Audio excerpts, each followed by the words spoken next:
Olá, a paz do Senhor, sejam todos muito bem-vindos e muito bem-vindas. Estamos aqui com a graça de Deus para mais uma vez estarmos juntos aprendendo mais uma lição da nossa escola bíblica dominical. Lembrando de fato que Cristo sim é o nosso mestre por excelência. Então eu já te agradeço por estar conosco. Quero te convidar, a você que ainda não está inscrito em nosso canal, se inscreva, deixe o seu like, para que todas as vezes que nós estivermos colocando vídeo em nosso canal, você possa ser ali informado deste vídeo. Estamos aqui porque de fato amamos o estudo da palavra de Deus e somos gratos ao Senhor pela escola bíblica dominical. Pois bem, vamos começar. Eu quero te convidar a nós estarmos orando ao Senhor para nós juntos aprendermos mais uma lição da nossa EBD. Amantíssimo Deus e eterno Pai, Senhor da glória, te louvamos e te exaltamos por mais essa oportunidade única, Senhor, de aprender a tua santa palavra. Pai, nos instrua, nos dê sabedoria e entendimento para compreender a tua santa palavra. Abençoe cada irmão, cada irmã, a todos que aqui estiverem conosco agora e que estarão depois. Que sejam todos alcançados pela tua graça, que venhamos todos, meu Pai, aprender a tua palavra. É o que nós te pedimos, Deus, e te agradecemos em nome de Jesus. Amém. Estamos na lição 4 do quarto trimestre do ano de 2023. E essa lição, ela tem por tema missões transculturais no Novo Testamento. Haja vista que na aula passada nós estudamos das missões transculturais no Antigo Testamento. Ali abordamos acerca dessa missão inserida e revelada através dos 39 livros do Antigo Testamento, e que inicia do Gênesis e termina no profeta Malaquias. A proposta de hoje para essa lição de agora é missões transculturais no Novo Testamento. Bora lá! Nós estamos aqui com o texto áureo baseado ali no Evangelho do nosso Senhor e Salvador Jesus Cristo, a qual João descreve, capítulo 3, versículo 16, que diz assim: porque Deus amou o mundo de tal maneira que deu o seu Filho unigênito, para que todo o que nele crê não pereça, mas tenha a vida eterna.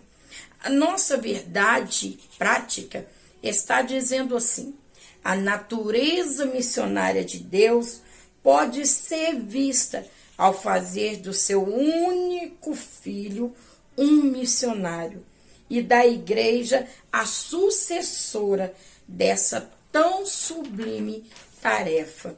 A nossa leitura bíblica em classe está no texto do livro do profeta Isaías, capítulo 61, versículo 1 e 2. E também no Evangelho do nosso Senhor e Salvador Jesus Cristo, a qual Lucas descreve no capítulo 4, do versículo 17 ao 30. Pois bem, no nosso primeiro tópico, nós sigamos aqui a uma introdução. Como já vista, relatamos aqui, no título dessa lição, o nosso objetivo é falar sobre missões transculturais no Novo Testamento. Sabemos bem que o cano da nossa Bíblia Sagrada se compõe de 66 livros. Dentre esses, 39 sendo do Antigo Testamento, o Velho Testamento, e 27 livros, digamos assim, do nosso Novo Testamento. Então, a nossa visão, ela vai estar vendo missões transculturais no Novo Testamento. Haja vista que nós também iremos falar, claro, muito acerca do profeta Isaías, e a nossa leitura está no livro do profeta Isaías, também capítulo 61, do versículo 1 e 2, a qual relatamos há pouco. A questão é que quando nós falamos no livro do profeta Isaías, nós vamos perceber que muitos o chamam do profeta messiânico, até mesmo porque o livro do profeta Isaías em suas revelações, ele vem trazendo de forma clara, de forma nítida em suas profecias, anunciando a vinda do Filho de Deus, a vinda do nosso Senhor e Salvador Jesus Cristo. Nós sabemos que o profeta Isaías foi o profeta que ele veio para profetizar no reino de Judá, ou seja, as duas tribos que compuseram o reino de Judá, que é as tribos de Judá e de Benjamim. Isaías é esse profeta e os eventos de suas profecias são datados ali no ano 735 antes de Cristo, possivelmente a 711 antes de Cristo. E nós vamos ver que esse profeta, cheio do Espírito Santo, ele vem narrando e trazendo as suas profecias, anunciando o reino vindouro, anunciando o ministério missionário do Filho de Deus, que é o nosso Senhor e Salvador Jesus Cristo. Nós vamos ler, se nós observarmos aqui, nós poderíamos traçar uma linha dentro do livro do profeta Isaías, Jesus, acerca do ministério de Cristo no livro de Isaías. Se nós lermos ali o livro do profeta Isaías, capítulo 7, no versículo 14, ali vai falar sobre o Espírito Santo repousando em Cristo. Isaías capítulo 7, 4 é o mesmo texto que nós vamos perceber também lá em Mateus, no capítulo 1 e também no capítulo 2. Então Isaías, anos antes, já vinha declarando as suas profecias acerca do ministério de Cristo. Se nós olharmos também Isaías capítulo 53, capítulo 7, versículo 14, Isaías vai estar dizendo que ele virá de uma virgem. E isso nós vemos também em Mateus, capítulo 1, versículo 22 e 23. Também Isaías, capítulo 53, versículo 1, Isaías vai falar acerca de Cristo, cumprindo esse ministério como servo sofredor, que também lá em 1 Pedro, capítulo 2, versículo 21 a 25, também vai ser narrado acerca dessa qualificação de Cristo como servo sofredor. Isaías, capítulo 61, versículo 1 e 2, que nós lemos em questão, e que vai dizer sobre as boas novas, também está relatado em Lucas, capítulo 4, versículo do 14 ao 20. Então, se nós olharmos todas as experiências, todas as visões que o profeta Isaías teve acerca da obra missionária de Deus através do seu Filho Jesus Cristo. Lembrando bem que o livro do profeta Isaías é datado do ano 700 a 680 antes de Cristo. Então, Isaías é um profeta que teve uma revelação ali, trazendo em suas profecias acerca do ministério do nosso Senhor e Salvador Jesus Cristo, do Messias tão esperado. Por isso que o profeta Isaías, ele é conhecido como o profeta messiânico. Pois bem, a nossa lição, o primeiro tópico, ela está dividida em 3 subtópicos. E quais são esses 3 subtópicos? O título do tópico 1 é o Deus missionário revelado no Novo Testamento. Subtópico, a Bíblia mostra um Deus missionário.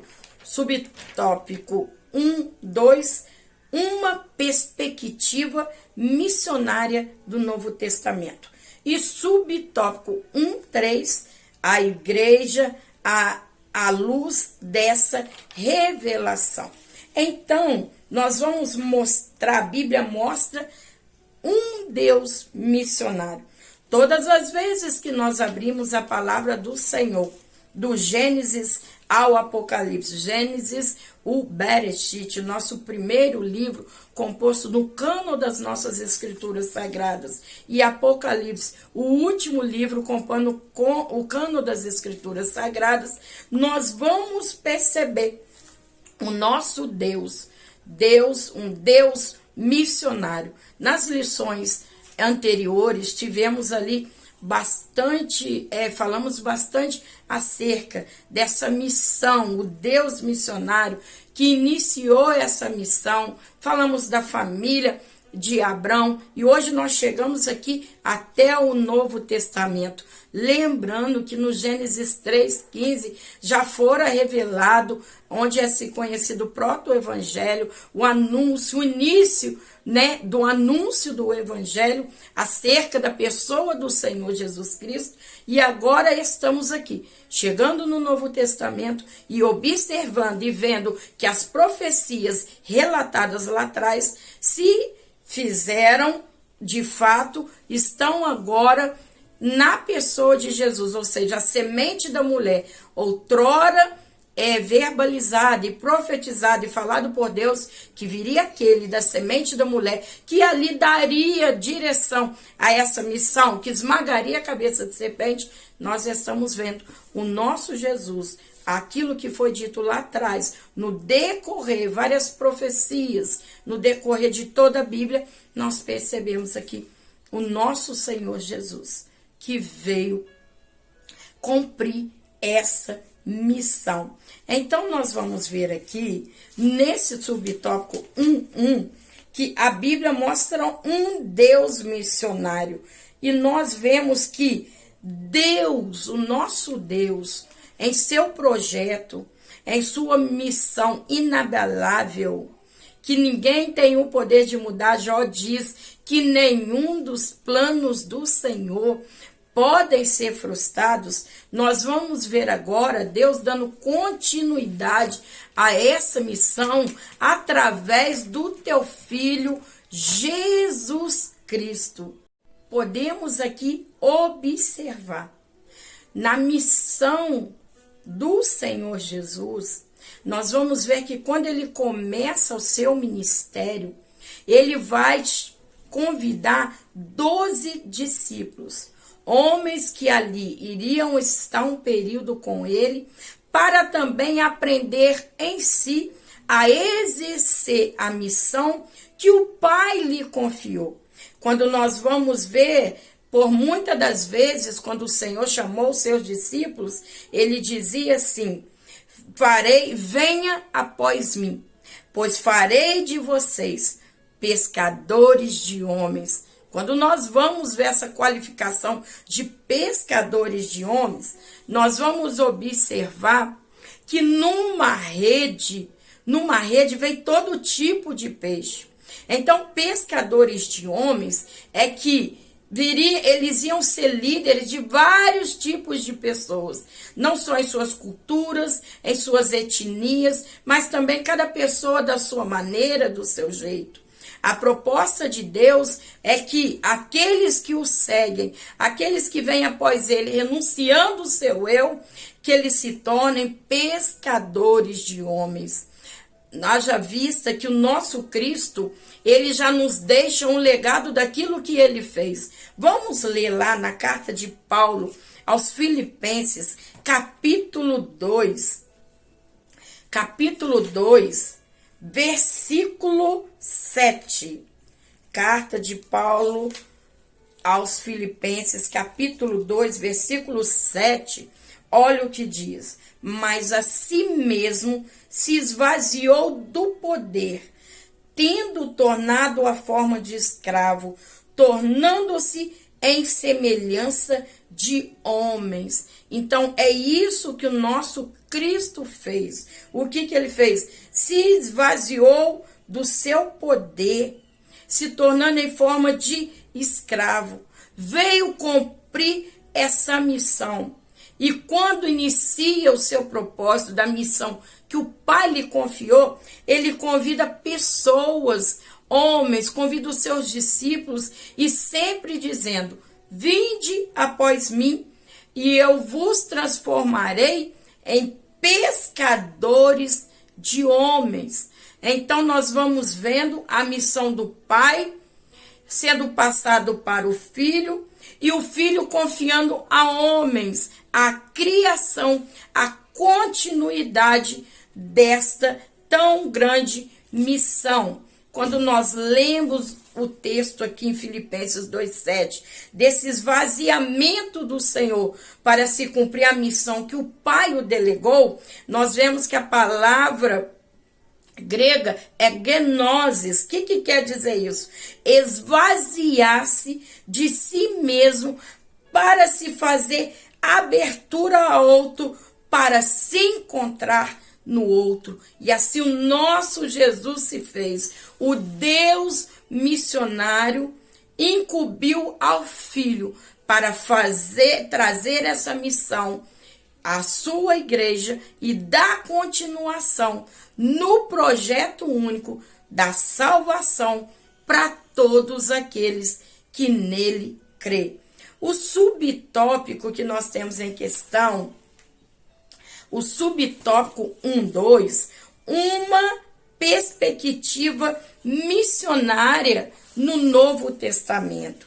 Uma perspectiva missionária no Novo Testamento. Nós vamos ver que todo o Novo Testamento, e vamos estudar um pouquinho mais acerca disso, trazendo ali algumas epístolas e narrando também acerca dos evangelhos, nós vamos ver essa perspectiva missionária. E qual que é essa perspectiva? Que através da vinda de Cristo, todos nós temos uma incumbência de dar continuidade a este tão lindo propósito, a essa tão linda missão da nossa salvação. Assim veio Cristo a esta terra para nos comissionar, não somente os seus primeiros discípulos, mas a todos que nele crê, de dar continuidade ao ensinamento da palavra de Deus, ao ensinamento, ao reino de Deus. Você vê que João Batista, ele falava assim: arrependei-vos, porque é chegado o reino de Deus. Jesus Cristo, o Senhor, sempre fala que veio para cumprir as ordenanças do seu Pai. Jesus veio também para apresentar o reino de Deus. Esse Jesus, ele chama os seus discípulos, se você ler lá em Mateus capítulo 10, no versículo 2, você vai ver o nome de todos os discípulos, aqueles que primeiramente foram convocados por Cristo a caminhar com Cristo, para assim anunciar o evangelho da salvação. Uma missão que fora dada, fora ali ensinada por Cristo, transmitida por Cristo e confiada por nosso Deus a dar continuidade à sua igreja, a dar continuidade a esta missão. Missão essa que só terminará naquele grande dia, aonde a igreja do Senhor, nós, lavados e remidos no sangue de Cristo, estaremos numa eternidade com Cristo. Ainda inseridos aqui nessa terra, ainda inseridos aqui neste tempo, temos a missão, a incumbência de estarmos anunciando a missão que Cristo nos delegou, que é a missão de salvação, de anunciar o tão precioso reino de Deus. O subtópico 1.3, a igreja de a igreja à luz dessa revelação. As páginas do Velho Testamento nos mostram Deus missionário. As páginas do Novo Testamento nos revela Deus dando o seu único filho, o filho se esvaziando de si mesmo e vindo a este mundo, ensinando a seus discípulos para assim, através da vida deles também, o evangelho alcançar todas as nações. Lembra da lição passada, onde nós ali estudamos acerca da falha dos judeus, no sentido de que, de estar levando essa missão do anúncio do evangelho, mas também precisamos repetir que ainda que falhos na missão de anunciar, eles foram um marco na missão de preservar. A contribuição dos judeus foi de preservar a palavra do Senhor, porque se não houvesse essa preservação, seria muito difícil para que ali a palavra do Senhor fosse divulgada, tá? Então, eles falharam na missão de anunciar, mas ali tiveram a grande contribuição de preservar para que a palavra do nosso Deus, os escritos do Velho Testamento, se chegasse a nós e estivesse ali compondo todo o cano das Escrituras Sagradas. Então, nesse subtópico, nós vamos perceber que, em sua sinopse, a Bíblia toda, e mais especificamente o Novo Testamento, revela um Deus missionário. Todo do Gênesis ao Apocalipse, percebemos o plano de Deus, o Deus que está no controle de tudo, o Deus que está no controle de todas as pessoas, o Deus, o único Senhor que está no controle de toda a criação, no controle de todas as gerações. Ele que é o condutor da história, se revelando através do Velho e se revelando através do Novo Testamento com o amor missionário.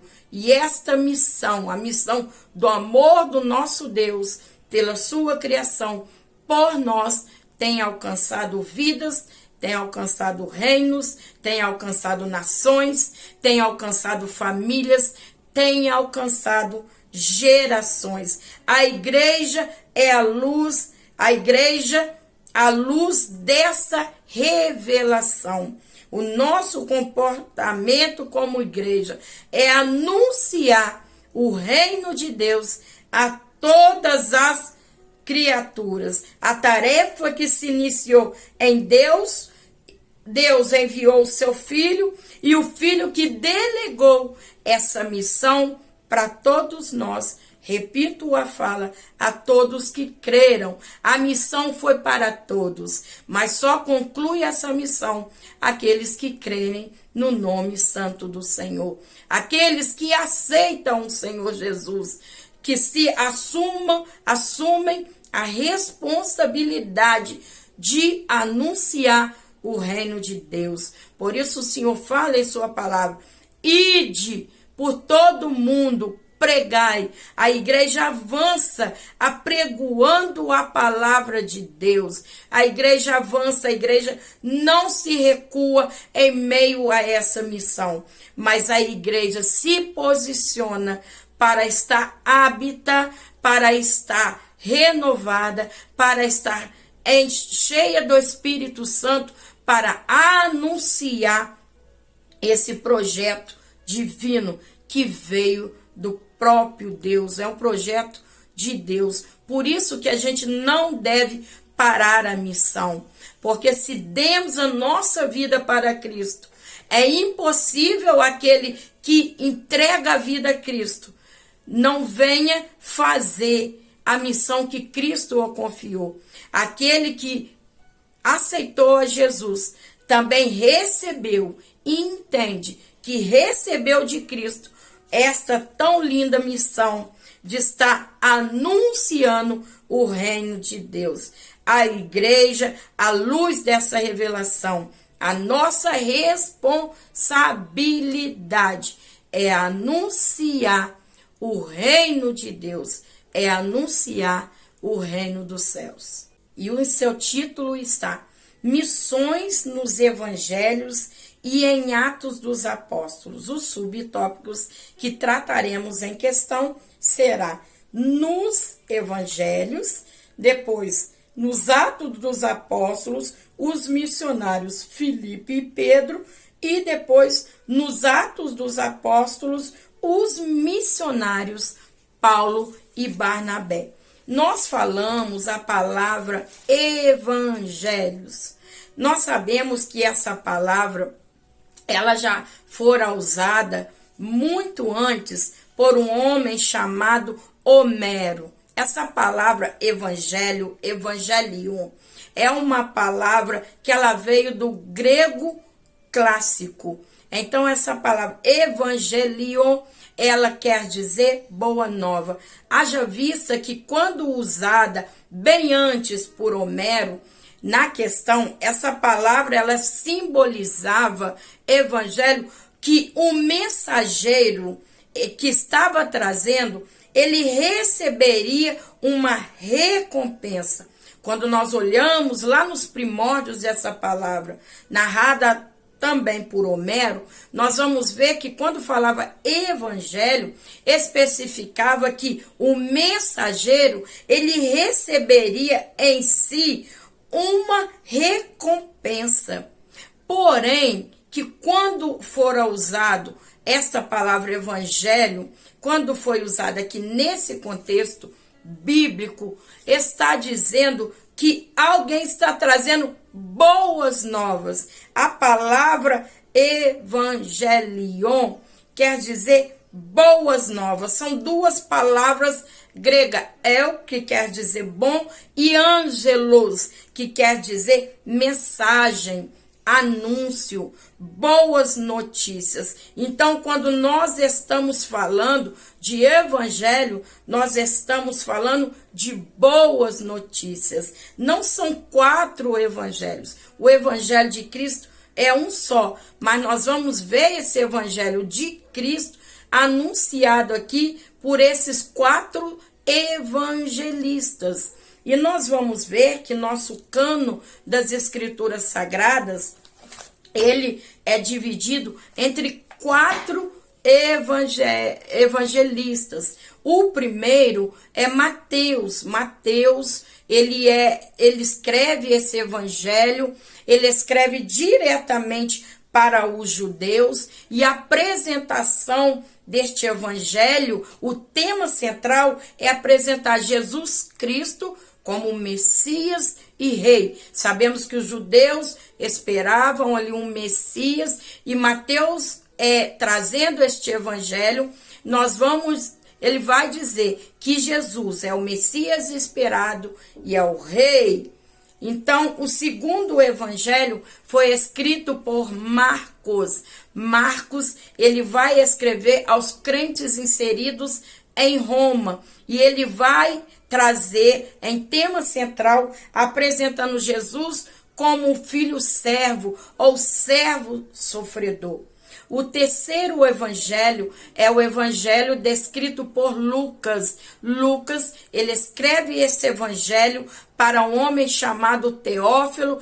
Teófilo, a transliteração desse nome é amado por Deus, ou aquele que ama a Deus, e Lucas escreve ele. Sabemos que Lucas não foi testemunho ocular desses feitos, mas ele foi fidedigno nas informações para compor assim a escrita desse evangelho, e Lucas vem apresentando o Senhor como Salvador divino humano, aquele que veio para salvar. No quarto evangelho, o quarto que escreveu João, o evangelho quarto que escreveu foi João. E João, ele vai escrever a pedido dos presbíteros e também dos anciões da Ásia Menor, para ali estar também observando que estava acontecendo em meio a algumas heresias. Então, a pedido desses presbíteros, desses anciões da Ásia Menor, João vem escrevendo este evangelho. E dentro desse evangelho, ele tem um tema central de apresentar Jesus como Filho de Deus. Então, nós vamos perceber que aqui nós vamos ver nos evangelhos toda a missão de Deus transmitida através de Cristo sendo narrada. Nós vamos ver a obra missionária de Cristo dentro do evangelho. Ali os feitos de Cristo, como foi anunciada a mensagem da salvação. Nós vamos ver também que esses evangelhos, eles foram produzidos sob a inspiração do Espírito Santo. Quando você pega o evangelho Mateus, Marcos, Lucas, eles vão entender, e alguns vão dizer que são sinóticos, até mesmo haja vista, porque eles têm ali os mesmos descritos, muita similaridade entre esses evangelhos. Há muitas coisas que Mateus fala, que Marcos fala e que Lucas falam. Por isso, sinóticos. Mas o evangelho de João consideramos um evangelho ímpar, porque as escritas de João que você não vai encontrar em Mateus, em Marcos e Lucas, mas o fato é que todos os quatro compõem um evangelho, porque há um só evangelho, um evangelho de Cristo. Novamente observando que aqui essa qualificação de quatro evangelhos está dizendo que cada um escritor foi diferente e cada um anunciou a um povo de forma diferente. Narrando novamente e refletindo, Mateus escrevendo por judeus, Marcos escrevendo para os crentes em Roma. A grande parte desses crentes em Roma nós sabemos também que não eram só compostos por judeus, claro que não. Lucas escrevendo a Teófilo e João escrevendo de fato a pedido dos presbíteros e anciões da Ásia Menor. Mas o fato em questão é que em todo o evangelho nós vamos ver as boas novas, porque evangelho, ele quer dizer boas novas, boas notícias. Nós vamos ver as boas novas da salvação. O reino, qual é a notícia? A notícia é o reino de Deus. A notícia é as boas novas do Senhor. Há uma informação nova no meio de tantas informações. A informação, a novidade é que é chegado o reino de Deus. Por isso, novamente friso, João Batista, arrependei-vos, porque é chegado o reino dos céus. Nós vamos ver o nosso Jesus falando e anunciando o reino de Deus, o reino de seu Pai. Então, nós vamos ver aqui várias especificações, mas o fato em questão, o fato em sequência, é que nós vemos aqui as missões nos evangelhos, tá? Todos os quatro evangelhos, composto no cano das nossas escrituras, nós vamos ver o nosso Deus missionário, nós vamos ver o nosso Deus, aquele que em João, nós temos aqui o texto 3,16, porque Deus amou o mundo de tal maneira que deu seu Filho único, unigênito, para que todo que nele crê não pereça, mas tenha a vida eterna. Os evangelhos falam do nascimento de Cristo, fala do início do ministério de Cristo. Os evangelhos traz para nós Cristo convocando os discípulos para essa missão e Cristo ensinando aqueles discípulos para que deem continuidade a essa informação. E qual informação essa? A informação do reino de Deus, as boas novas, a nossa tão alegre notícia, que as boas novas trazendo salvação a todos que nele crê.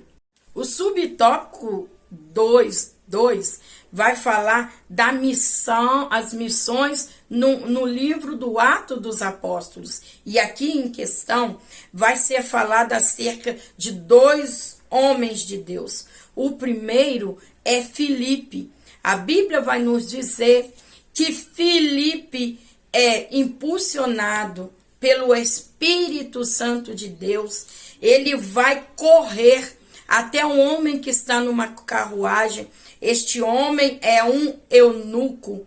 E este homem, ele está lendo o texto composto no livro de Isaías.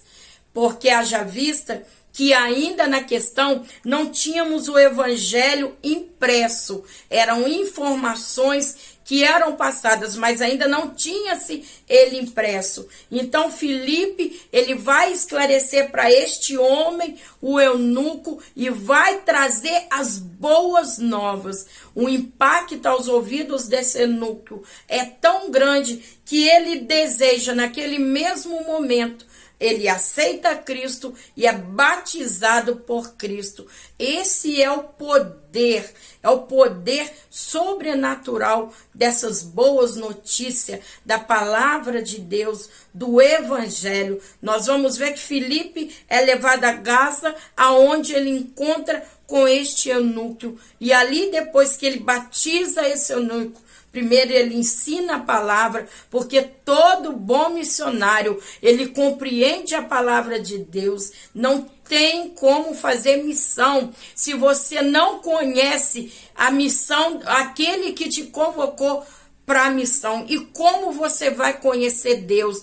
Através da sua santa palavra. Por isso que é importante nós estudarmos a palavra de Deus, porque ele deixou a palavra para nós e através da palavra ele se revela a nós. Ali Filipe, ele anuncia as boas novas para este eunuco. Este eunuco ouve a palavra e este eunuco, ele é batizado. E é interessante que você vê que o missionário Filipe, ele não para, porque depois que ele conclui ali essa evangelização a este eunuco, ele já vai para a cidade de Azoto, que é 100 quilômetros depois, é 100 quilômetros depois, e ele já está ali cumprindo o evangelho. Ele já está ali dando continuidade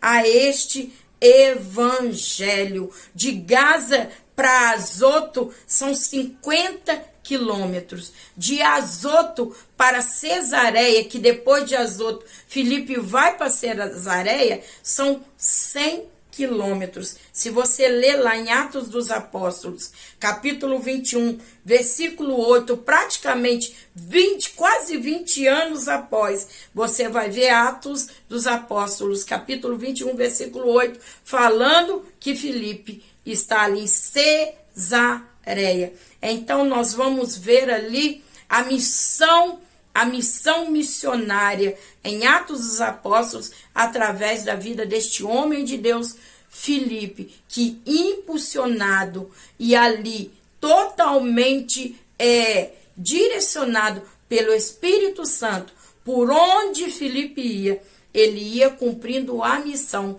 de anunciar o reino de Deus. Segundo aqui em questão é o apóstolo Pedro. E um pouquinho narrar sobre Pedro.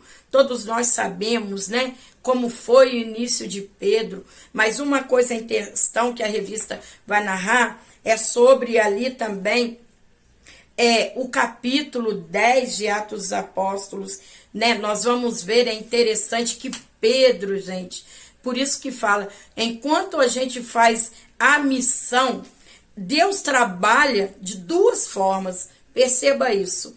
Quando nós entendemos essa missão, Deus trabalha conosco de duas formas. Primeiro, ele nos usa para divulgar a missão, e ao mesmo tempo que ele nos usa para divulgar essa missão, ele faz a missão dele em nós. Olha que coisa linda. Deus nos usa para divulgar a missão, e enquanto a gente está divulgando a missão, ele cumpre a missão dele em nós. Por que eu estou dizendo isso? Porque nós sabemos que Pedro era um judeu. E Pedro, certo dia, ele sobe para um terraço para estar orando. E ele vai ter uma visão de um lençol seguro pelas 4 pontas. E esse lençol vem descendo do céu. E quando esse lençol vem descendo do céu, quando abre nessa visão, Pedro vê que tem animais que para eles são impuros, para os judeus são impuros. E o Senhor fala, mata e come. E Pedro fala, não vou comer porque é impuro. E novamente o Senhor fala através daquela visão, mata e come. E Pedro fala, não vou comer porque é impuro. Por quê? Para Pedro como para Pedro como judeu, aqueles animais que estavam ali, compostos naquele lençol, mesmo que em visão, para ele eram impuros. Não, ele não comeria, como judeu ele não comeria aquilo. E por fim Deus fala, não torna-se impuro aquilo que eu purifiquei. Por que Deus estava fazendo isso com Pedro? Lembra que eu acabei de falar que enquanto a gente faz a missão de Deus, Deus cumpre a missão dele em nós. Por quê? Porque exatamente Deus estava através dessa visão mostrando para Pedro que Deus, Senhor Jesus, não veio só para os judeus, mas veio também para os gentios. Deus, nessa visão, estava preparando Pedro para a próxima missão que ele teria na casa de Cornélio. Oh, Deus maravilhoso, porque todos nós missionários, ainda que vigorosos para fazer a missão de Deus, transmitir o evangelho, também precisamos de permitir Deus trabalhar em nós, em nossos corações. Costumo eu dizer que o missionário não tem vontade. Aquele que aceita Cristo, ele não tem vontade. Ele só tem desejo de fazer e de concluir a vontade do Senhor, porque ela é agradável e ela é perfeita. Nós vamos ver Pedro sendo chamado para ir até a casa de Cornélio. Cornélio, quem que é Cornélio? Cornélio é um homem o quê? Gentio. Ele está lá em Cesareia. Ele é um centurião. O que é um centurião? Era um dos líderes. Liderança de qual? Ele é líder de uma unidade militar romana. Então, ele é um gentio. Então, Deus, através daquela visão que ele dá a Pedro, ele estava preparando o missionário Pedro para romper essa barreira, que o evangelho não veio só para os judeus, como Pedro é, mas sim para os gentios também. Então, nós vemos aí a missão missionária, né, nessa pincelada, através do livro dos Atos dos Apóstolos. É importante nós vermos o que Pedro fala em Atos dos Apóstolos, capítulo 10, versículo 34. Pedro fala assim: Pedro, então, abrindo a boca, disse: em verdade reconheço que Deus não trata ninguém com parcialidade. Outras traduções vai dizer que Deus não faz acepção de pessoas. Então, o missionário Pedro, agora ele entende que a missão que Deus o confiou não se retém também só aos judeus, mas também aos gentios. E aqui nesse texto, nós vamos ver Pedro dentro da casa de Cornélio, que também era o quê? Um homem gentio. Terceiro subtópico do capítulo 2, nós vamos falar agora de 2 missionários. Quais são esses missionários? Paulo e Barnabé. O apóstolo Paulo, o capítulo 9, se nós olharmos o capítulo 8 de Atos, nós vamos ver, o capítulo 7, nós vamos ver que Paulo é aquele, né, gente, que quando Estevão estava sendo apedrejado, as vestes de Estevão foram ali depositadas aos pés de Paulo. E nós vamos perceber também que ele era um fariseu, que foi ali ensinado aos pés de Gamaliel. Então ele era da seita farisaica e eles perseguiam tudo que era cristão. Mas nós vamos ver que a caminho de Damasco, Paulo tem um encontro com Cristo e a vida dele muda totalmente. E ele se torna um grande valente no anúncio da palavra do Senhor, do reino do Senhor, do ministério de Cristo. Mas aqui nós vamos ver que no capítulo 9 é interessante de Atos que o próprio Deus, ele vai falar a Ananias que Paulo é para ele um vaso escolhido e que também Deus o escolheu para pregoar para os gentios. Torno eu a repetir que gentios enquadra nesse contexto todo aquele que não é judeu. Todo aquele que não é judeu é conhecido nesse contexto como o quê? Como um gentio. E Deus levantou Paulo, aquele que outrora perseguia, para que ele o quê? Agora torna-se perseguido pelo evangelho. A missão de Paulo mudou. A missão dos fariseus era perseguir cristãos, mas a missão que Deus deu a Paulo era de anunciar a salvação. Que coisa boa! O que nosso Jesus faz? Podemos abrir aqui entre aspas, aquele que outrora não era perseguir a Cristo, Deus o transformou num dos seus maiores mensageiros, tudo através da tão grande e preciosa missão de Deus que deu ao seu Filho. E Jesus apresenta-se a Paulo, que te é duro recalcitrar entre os aguilhões. Paulo recebe essa tarefa, essa incumbência, e ele a cumpre verdadeiramente com zelo. Uma coisa que eu quero tratar com vocês em questão, está lá em Atos 13, 19, talvez algum aluno, né, na sua classe, porque muitas das vezes muitas pessoas falam assim, é Paulo, é Saulo, mas tem hora que é Saulo, mas tem hora que é Paulo, e às vezes isso, muitas das vezes, confunde muitas pessoas. Mas quero aqui aproveitar esse momento para trazer essa informação. Bora lá ler Atos dos Apóstolos, capítulo 13, versículo 9. Eu vou deixar isso porque às vezes você é professor, se você sabe, amém. Se você não sabe, quero aqui contribuir com essa informação também para a tua vida, que pode ser que algum aluno te pergunte. Então, lá em Atos 13, 9, diz assim, porém Saulo, também chamado Paulo, cheio do Espírito Santo, fixou os olhos nele. Atos 13, 9, está falando tanto de Saulo e de Paulo. Ora, o que aconteceu? Deus mudou o nome desse homem na conversão? Algumas pessoas assim acham, mas não. Aqui se trata de duas cidadanias. O nome Saulo é o nome judaico. Saulo de Tarso. Saulo é da tribo, a origem dele é da tribo de Benjamim. Quem é Benjamim? É o filho caçula, né, de Jacó com Raquel, que é irmão de José. Irmão que eu digo de pai e mãe, porque outros irmãos por parte de pai são os outros que compõem as tribos de Israel.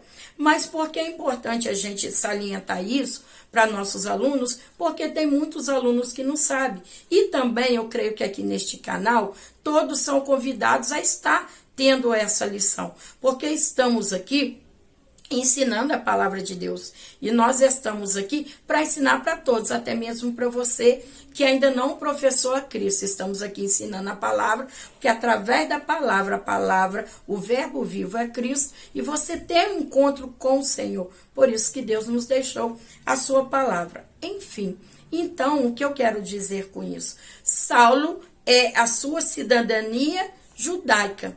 E o nome Paulo, Paulus, o nome Paulo quer dizer a sua cidadania romana, tá? Nós cremos que Paulo teve essa cidadania desde novo, porque há textos nesse contexto que ele vai falar que ele é romano desde o nascimento. Mas hoje a gente não vai entrar nessa questão, que eu teria que contar o conteúdo histórico e volta do pai de Paulo para mostrar que desde o pai dele, tendo essa cidadania romana, então Paulo também, desde novinho, tem essa cidadania romana. Então você vai ver que muitas das vezes Paulo teve que se defender, porque o império da época era o império romano. Então você vai ver que muitas defesas dele eram diante das autoridades da época romana. Então ele usou muitas das vezes esse nome romano. Teve vezes que Paulo apanhou em algumas cidades, não me recordo aqui em questão, mas que ele depois divulgava que ele era um cidadão romano. E eles sabiam que havia proibição de açoite aos romanos. Então, eu quero deixar para você, professor, para você que ama EABD, que é um aluno, para você que já sabe mais do que isso, que bom. Mas aqui compartilho aquilo que o Espírito Santo gera em meu coração. E eu sei que tem pessoas que aqui não sabiam, não desmerecendo o conhecimento de ninguém. Pelo contrário, há frases que eu sempre falo: somente Cristo é o mestre em excelência. Todos nós somos alunos de Deus, amém? Então fica aí. Então este Paulo, nós vamos ver que quando ele aceita Cristo, ele começa a anunciar as boas novas. Ele se coloca e ele entende que ele tem uma incumbência. Ele tem uma missão. E qual é essa missão? É anunciar o evangelho. A igreja inserida em Jerusalém recebe notícia que lá em Antioquia, nós sabemos que teve o tempo da perseguição e muitos crentes, através de Nero, muitos cristãos começaram a ir para cada um por uma parte, até mesmo, para que se o evangelho ser pregado, é necessário a gente se locomover, né, gente? A gente vai no templo, adora o Senhor, mas a gente precisa evangelizar por fora do templo também. Então, a notícia na igreja inserida em Jerusalém é que em Antioquia está acontecendo alguma coisa. Os cristãos ali estão crescendo e nós vamos ver que Barnabé é enviado para ir a Antioquia, mas antes ele vai lá buscar Saulo. Onde Saulo está? Em Tarso. E eles vão para Antioquia, apregou o evangelho, estão vivendo, trazem aquelas boas novas, né? As boas novas, vidas são transformadas e acontece algo fenomenal na igreja de Antioquia, que era uma igreja, grande parte, o quê? De gentios. E o que acontece? Abra lá Atos 11, 26. Atos dos Apóstolos, capítulo 11, versículo 26. Diz exatamente assim: e achando, o conduziu para Antioquia. No 25, Barnabé partiu então para Tarso para procurar Saulo. Opa, Saulo, a missão não acabou. Vamos continuar essa missão. E ambos partem para onde? Para Antioquia. O texto diz aqui e sucedeu que durante um ano inteiro, eles ficaram um ano, gente, um ano inteiro anunciando as boas novas, porque o missionário, ele tem que ser perseverante. O missionário, ele tem que ser resiliente. Um missionário do Senhor, a igreja de Cristo, ela não pode retroceder. Ela continua pregando o evangelho, seja no momento de perseguição ou não. A incumbência da igreja não para no meio do momento. A incumbência da igreja, ela continua. Nós estamos que ir e pregar o evangelho de Cristo. Olha o que o texto diz. Eles se reuniam com a igreja e ensinavam uma grande multidão. E em Antioquia foram os discípulos chamados cristãos pela primeira vez. O que é um cristão? É alguém que se parece com Cristo. é um seguidor de Cristo, é alguém que guarda, oh, que coisa maravilhosa, é alguém que guarda todos os ensinamentos de Cristo. Então, em Antioquia, o Marcas Boas Novas foi tão impactante no meio daquele povo que eles foram pela primeira vez chamados de cristãos. Já foram chamados da Bíblia, os de Bíblia, já foram chamados os do caminho, mas em Antioquia foram pela primeira vez chamados de cristãos. Que coisa maravilhosa. Então, dois missionários que impactaram a geração foi Paulo e também Barnabé.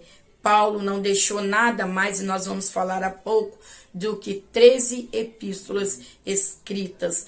13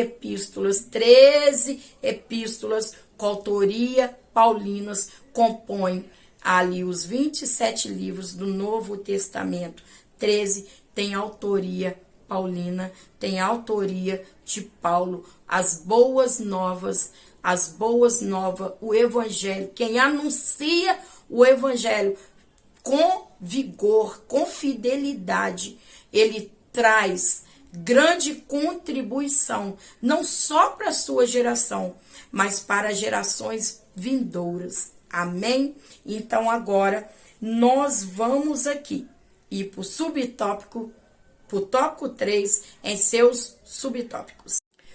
O tópico 3 tem o título A Missão Cumprida nas Cartas e no Apocalipse, sendo dividido em 3 subtópicos. Primeiro, as cartas paulinas. Segundo, nas cartas gerais. E terceiro, no Apocalipse. Haja vista em questão, há pouco eu narrei e falei um pouco sobre as 13 epístolas com autoria paulina. E agora nós vamos falar aqui a missão cumprida nas cartas. Nas cartas paulinas em questão, nós vamos falar da carta de Paulo, a carta de Paulo aos Romanos. A carta de Paulo aos Romanos, ela é composta por 16 capítulos, 433 versículos. A carta de Paulo aos Romanos é uma carta muito conhecida. O seu tema central vai falar da justificação pela fé. Você sabia que essa carta paulina, essa carta aos Romanos, Crisóstomo, ele vai falar acerca dela. Toda a epístola de Paulo aos Romanos, ele lia uma vez por semana. Crisóstomo, ele lia a epístola de Paulo uma vez por semana. A cada semana, ele tinha que ler a epístola da carta de Paulo aos Romanos. Quando nós vamos ver Lutero, ele chama essa carta de Paulo aos Romanos, ele fala, Lutero chamava do a principal do Novo Testamento, o Evangelho perfeito. Nós sabemos que Lutero, ele foi impactado pelo texto que é encontrado aqui na carta de Paulo aos Romanos, no capítulo 1, versículo 17. Carta de Paulo aos Romanos, capítulo 1, versículo 17, que ele leu esse texto e ali marcou a conversão dele, que diz exatamente assim, pois a justiça de Deus nele está revelada, de fé em fé, como está escrito, o justo viverá da fé. Esse texto, quando Lutero lê esse texto impacta tanto Lutero, que marca assim a sua conversão.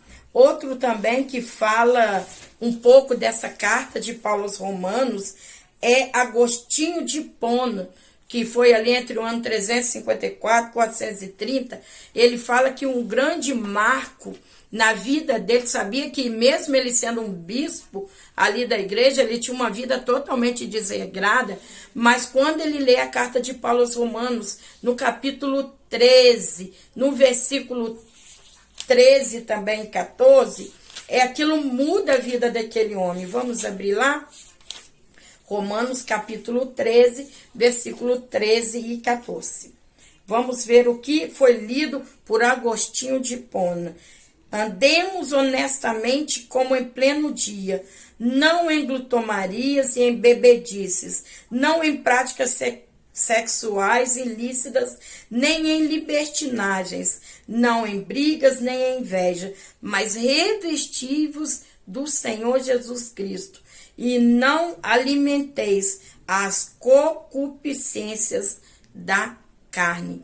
Quando ele lê esse texto, ele muda a vida dele, porque as boas novas, elas nos trazem o quê? Elas nos trazem mudança. Nós também falamos aqui em questão como as cartas eram escritas, porque grande parte delas, foram igrejas fundadas pelo apóstolo Paulo. Nós vamos ver a carta aqui citada também a Timóteo, a carta de Timóteo e Tito, 1 Timóteo, 2 Timóteo e Tito, que Paulo escreveu, são cartas, em sua qualificação, cartas pastorais, aonde esses dois líderes, comissionados por Paulo, estavam liderando igrejas.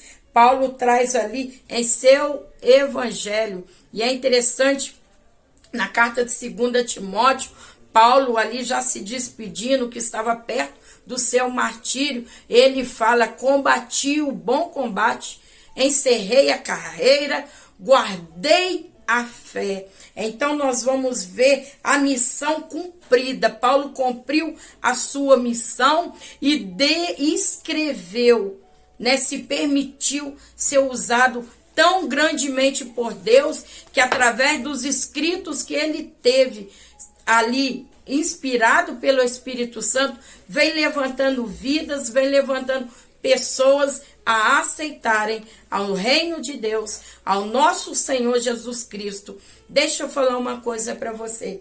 Quando eu e você assumimos a responsabilidade de executarmos a missão,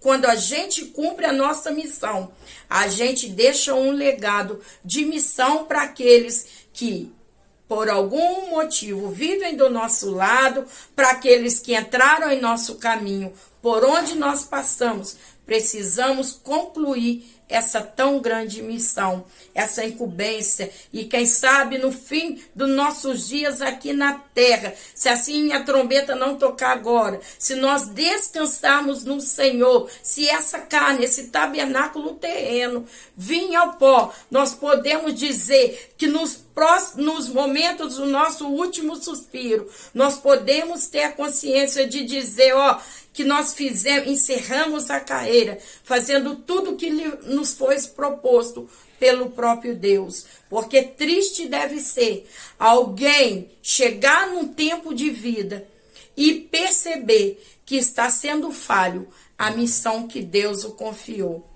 Então nós vamos ver aqui a missão cumprida nas cartas de Paulo, aonde ele ali trouxe o evangelho. Quando ele escreve a carta em Romanos, uma carta que impactou vidas, uma carta que não só impactou aqueles no momento que foi entregue a carta, porque essa carta nós entendemos que foi entregue por Febe, a carta de Paulo aos Romanos, mas que através dessa carta vidas vêm sendo impactadas, como aqui eu narrei para vocês sobre Lutero, sobre Crisótomos. E se você olhar sobre Agostinho de Hipona, se você olhar quantas pessoas, através dessas descritas, que o Espírito Santo impulsionou o apóstolo Paulo, você vai ver que vem impactando vidas e vidas e mais vida. Então, a missão cumprida nas cartas paulinas, em todas as cartas paulinas, Paulo, ele vai relatar sobre o Evangelho. Haja vista que nos 27 livros do Novo Testamento, por 76 vezes, a palavra Evangelho é citada. Muitas das vezes, lembra-se que Evangelho quer dizer boas novas. Então, nesses 27 livros, por 76 vezes, a palavra Evangelho ou boas novas é citada.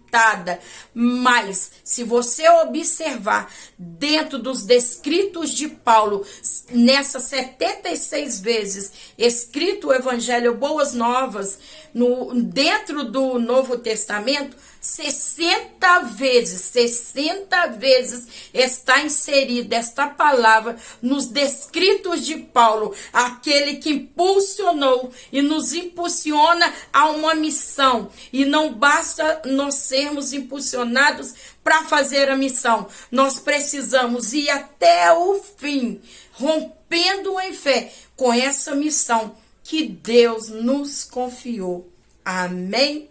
Glória a Deus, honra e glória seja ao nosso Deus, ao nosso Rei, ao nosso Redentor. Por muitas das vezes, quando você vê as cartas pastorais, você vai ver sempre Paulo falando a Timóteo, a Tito, olha, continue firme, continue naquilo que você aprendeu, ou seja, não se perca, ainda que venham novidades no meio, que venham culturas, que venham pessoas diferentes, se mantenham firme na missão, porque só se mantém firme na missão quem conhece essa missão.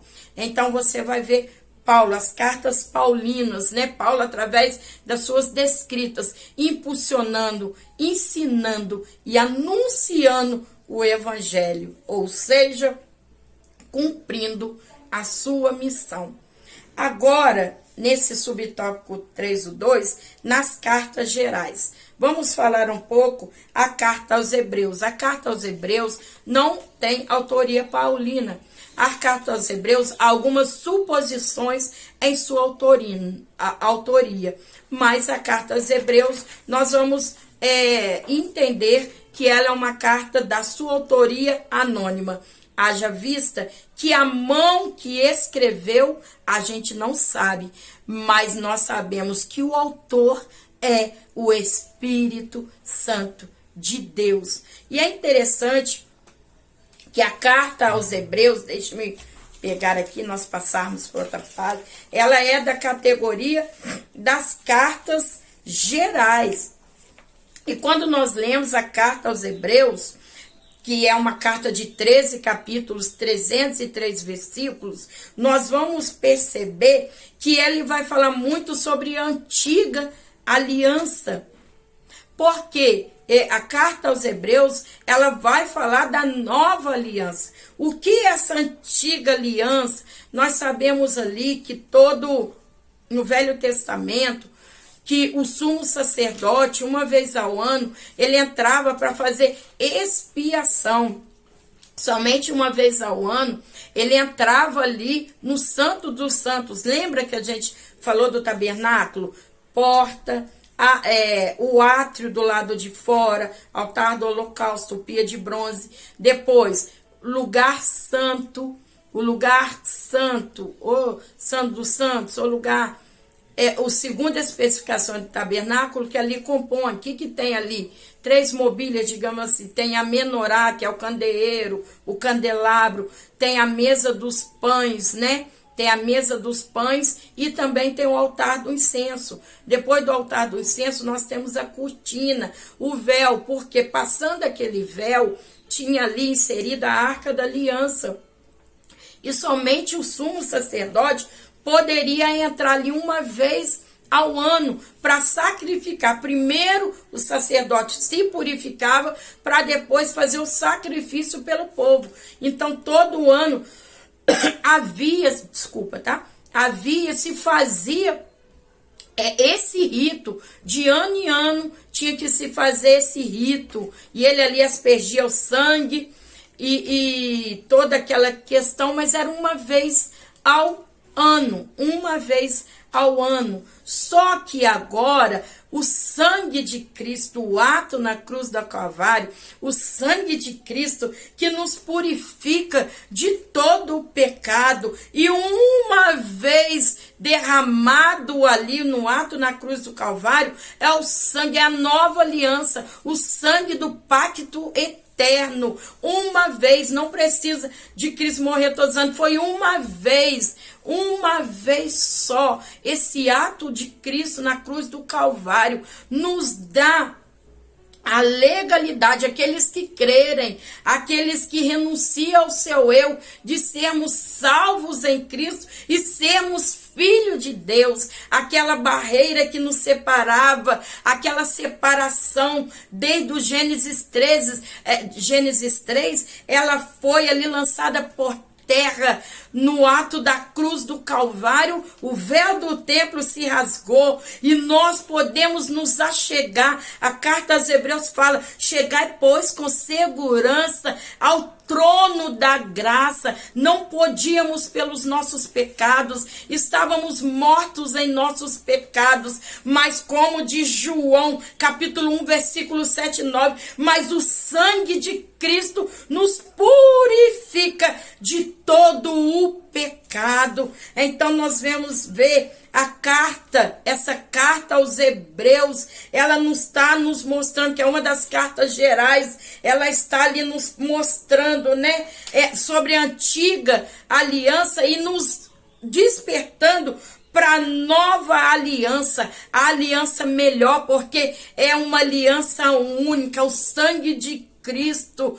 nada pode impedir. Aquele que recebe a Cristo é uma nova criatura, se torna filho de Deus. Aqui na carta aos Hebreus, no capítulo 9, no versículo 12, olha que vai dizer, o autor aos Hebreus vai dizer, olha: nem por sangue de bodes e bezerros, mas pelo seu próprio sangue, uma vez por todos entrou para dentro do santuário, havendo efetuado uma eterna redenção. Então não tem mais sacrifício de bode, de touro, não. O ato na cruz do Calvário, o sangue de Cristo, esse ato, ele é marcado para todos aqueles que no Senhor crerem. Lembrando, nosso Deus como missionário, ele mandou Jesus para todos. Porque Deus amou o mundo. Olha aí, o mundo, para que todo nele crê. Então, o ato na cruz do Calvário não foi só para mim, não foi só para judeu, não foi só para grego, foi por todos. Olha bem, porque Deus enviou o seu filho, porque Deus enviou o seu filho, Deus enviou para o mundo, para mim, por você, para todos nós, mas somente aquele que crê. O ato na cruz do Calvário, Jesus morreu por todos, mas para ser filhos de Deus, a gente precisa crer. Para voltar a ter a comunhão com o Pai, a gente precisa crer no ministério do Filho. Então, a carta aos Hebreus, olha o que fala no capítulo 12, no versículo 2. Olha só o que diz: observando Jesus, autor e consumador da fé, o qual pela alegria que estava proposta a ele, suportou a cruz e, desprezando a afronta, assentou-se à direita do trono de Deus. Oh, aleluia! A missão de Cristo concluída. Hebreus compôs essas cartas gerais. Nós vamos ver o testemunho da missão de Cristo. Como diz aí, foi lacrado. Cristo, ele cumpriu a missão, teve morte de cruz, mas ele não esmureceu na missão que ele veio concluir, de nos dar a alegria da nossa salvação, de nos reconciliar com Deus. E essa missão Cristo nos incumbiu de estar dando continuidade, mas ele diz assim: eu voltarei ao Pai, mas eu enviarei o Espírito Santo Consolador. Não estamos sozinhos, por isso que somos capazes de cumprir a missão através do Espírito Santo de Deus. A missão é de Deus. Só conseguimos concluirmos se for em Deus. Ninguém conclui a missão se não estiver em Deus. Amém? Aqui também eu gostaria agora de narrar. Vai falar da epístola de Tiago. Tiago, meio irmão do Senhor Jesus. E a epístola de Tiago, ela vai falar da prática, daquele que pratica, porque uma coisa é ouvir, outra coisa é praticar. O missionário, ele não pode ser só audível, ele tem que praticar, ele tem que estender as mãos, ele tem que fazer. Olha o que Tiago, ele vai falar em sua epístola, capítulo 1, versículo 22. Tiago, capítulo 1, versículo 22, que diz assim, então, 22, então tornai-vos cumpridores da palavra, e não somente ouvintes, enganando-vos a vós mesmos. E porque ele está falando, não adianta você só ouvir, você precisa praticar. Então eu recebo a missão através da palavra de Deus e eu preciso executar essa missão através da prática. E não somente executar aqueles que me ouvem, que nos ouvem, mas executar e trazer pela essa prática para a minha própria vida. É transmitir e praticar em si próprio. É ensinar e se permitir ser ensinado a si próprio. A missão, ao tempo que ela nós fazemos aos outros, nós temos que permitir Deus cumprir a missão dele em nós, que eu falei há pouco sobre este assunto. Então, a epístola de Tiago, ele vai trazer muito isso, da prática do viver o dia a dia, de concluir essa vivência, essa missão, não somente de falar por fora, mas também de viver em sua prática essa missão que Deus nos confiou. Vai falar também dessa carta geral, que é as epístolas de Pedro. E a nossa posição como povo de Deus, a nossa tão grande esperança. Há um texto que eu quero partilhar com vocês, que se encontra em 1 Pedro, capítulo 2, no versículo 9, diz assim, 1 Pedro, capítulo 2, versículo 9, é um texto extremamente conhecido, glória a Deus, louvado a Deus nas alturas por isso, diz assim, recebendo, capítulo 1, versículo 2, capítulo 2, versículo 9, que diz assim, mas vós sois geração eleita, sacerdócio real, nação santa, povo de propriedade exclusiva de Deus, para que anuncieis as virtudes do que vos chamou das trevas para a sua maravilhosa luz. Haja vista que há umas traduções que falam sacerdócio real, ou seja, nós temos que colocar em prática, como diz Tiago, e as epístolas gerais estão nos ensinando também o que nós somos, o que Deus nos levantou para sermos, para nós termos luz, a igreja do Senhor, para que fomos tiradas das trevas, para anunciar a luz, que é o nosso Senhor Jesus, que nos chamou das trevas para a sua maravilhosa luz. E essa é a nossa missão como igreja.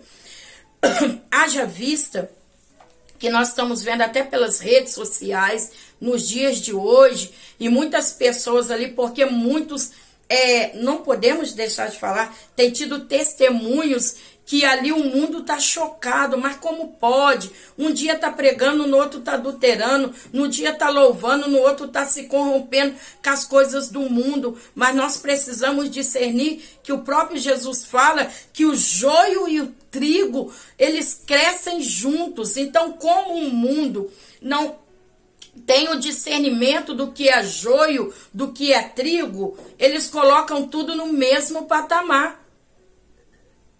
Então, por isso, quando há um escândalo de alguém que se diz cristão, o mundo vem em cima. Não, mas como pode a igreja? Só que o mundo não discerne. Mas nós, como cristãos, sabemos que o joio e o trigo crescem juntos. E quem vai arrancar o joio se chama Jesus Cristo. Então, continuemos a nossa missão. Ainda que o mundo fale, o cristão é isso, a igreja é isso, tenta tirar a credibilidade da igreja, nós continuaremos firmes em Cristo Jesus, porque nós sabemos a nossa missão, e a nossa missão, ela não pode parar, porque o mundo não entende que há joio, o joio cresce com trigo, mas a gente continua firme. Pode vir escândalos, mas a igreja lavada e remida no sangue de Cordeiro, ela continua anunciando a verdade de Cristo. Como disse aqui o texto que acabamos de ler, nós sois a nação eleita, sacerdócio real, nação santa, povo de propriedade exclusiva de Deus. Oh, aleluia, né? E agora chegamos aqui nesse terceiro tópico esse terceiro subtópico do tópico 3, que é no Apocalipse. O que nós vamos ver? A missão cumprida no livro do Apocalipse. O livro de Apocalipse é um livro extremamente escatológico. Quem descreve é João. João, nós sabemos que é o último dos apóstolos a morrer. João é enviado por Dominiciano, porque nós sabemos que a maioria dos imperadores romanos, eles se achavam deuses, e esse imperador Dominiciano, ele exigia adoração, e João, ele não se corrompeu, então ele é enviado para a ilha de Patmos. Era uma ilha que os piores prisioneiros, era uma ilha que aos olhos do homem não podia fugir, até mesmo que ela era tornada pelo mar. E João está nessa ilha, praticamente aos olhos de Dominiciano, exilado. Alguns historiadores vão dizer que João, ele foi lançado, né? Ele foi lançado num tacho de azeite quente, de óleo quente, e ali eles não conseguiram matar, e alguns historiadores trazem isso. E ali ele é enviado para essa ilha de Patmos. E é interessante que para muitos, aquela ilha significava o final. Mas ali para João, um homem de Deus, ali o que ele recebe? Ele recebe a revelação do Apocalipse. Ali o Senhor revela a João. As portas do céu abrem para João. E ali nós vamos ver que o apóstolo João recebe a incumbência lhe dada por Cristo através dessa revelação para escrever. Algumas pessoas têm medo do livro de Apocalipse. Eu, por exemplo, eu gosto de ler. Para vocês terem noção, tem madrugada que eu leio o livro de Apocalipse todinho.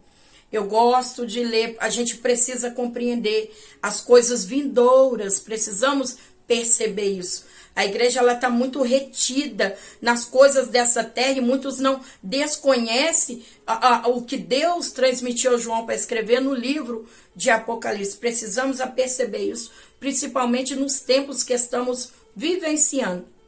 Mas o fato que ali Jesus se revela a João e vem a conclusão de tudo o que vai acontecer conosco. Ali nós vamos ver, através da vida de João, que escreve este rolo, né? Ele escrevendo inicialmente para 7 igrejas, né? As igrejas da Ásia Menor, a igreja de Éfeso, Esmina, Pergo, Tiatira, Sardes, Filadélfia e também Laodiceia. Nós vamos ver todas, são as igrejas ali da Ásia Menor, que é o território hoje da Turquia.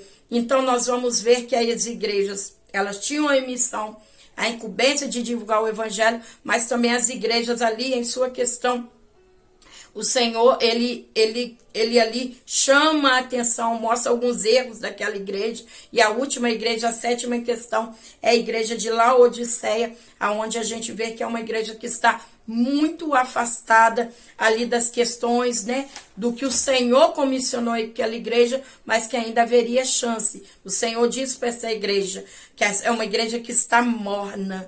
Você toma água morna? Você toma café morno? Não. Ninguém. Então, como vamos ser crente morno? Imagine, estamos enquadrados falando de missão. Imagine um missionário morno, uma missionária morna, um cristão morno, uma cristã morna. Não. O Senhor fala lá para a igreja, carta à igreja de Laodiceia: quem dera foras frio ou quente, mas tu és morno. Então, vomitar-te-ei da minha boca. Nós vamos ver o apóstolo João, ele falando ali no capítulo 5, que Deus veio para a salvação de todos os homens, de todas as pessoas. A igreja, ela prega o evangelho a todas as pessoas, mas essa é uma decisão individual, se vão aceitar a Cristo ou não. E quando estamos falando do livro de Apocalipse, que é o livro que fala, né, como vai findar tudo, né, como vai fintar tudo nessa terra, porque nós cremos na vida eterna, nós vamos ver que há um texto que vai falar que aqueles que não foram achados no livro da vida foram lançados no lago de fogo.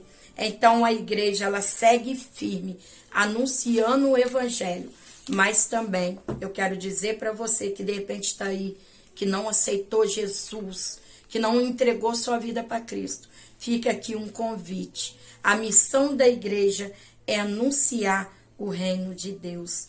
Essa é a nossa missão.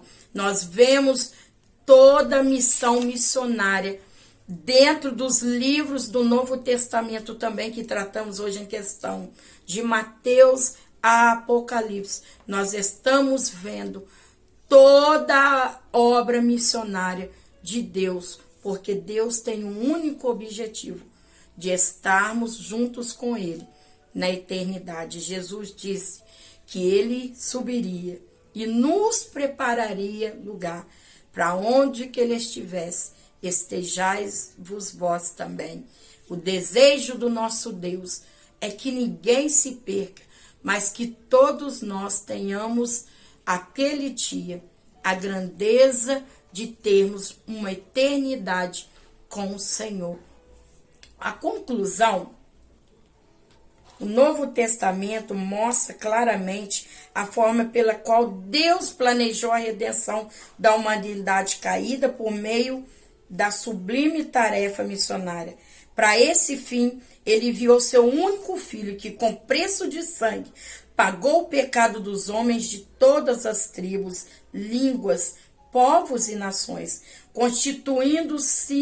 constituindo-os seus cooperadores na obra de redenção de toda a criação, decaída e prisioneira de Satanás. Ora, se missões nasce do coração de Deus, ela deve estar no coração de quem ama a obra missionária.